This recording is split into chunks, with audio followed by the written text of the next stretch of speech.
In this video, I'm going to show you how to export data in BearPulse.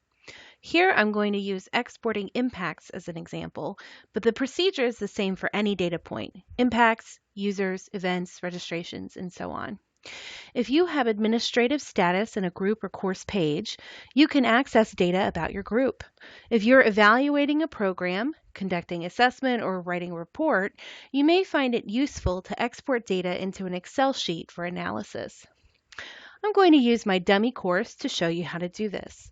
The process is the same regardless of whether you do this for a course page or a group page. Starting in my class page, I'm going to click on the blue Manage button. This takes me to the Administrative Controls page.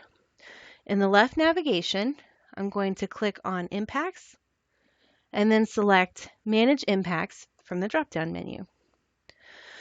This brings up a table with a list of all of the impacts logged by users in your group or class, as well as their details. You can adjust which bits of information you can see in your page by clicking on the Configure Layout button and checking or unchecking boxes.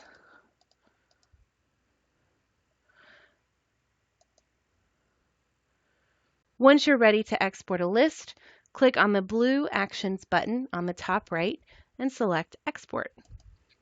A pop-up window appears, and you can select to export all data, which would mean every data point, or just the visible columns, which means just the fields you've selected to see in your impacts table using the Configure Layout button.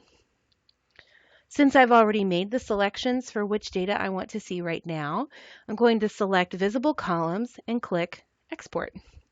This prompts a download of a CSV spreadsheet file, which I can open and view on my computer.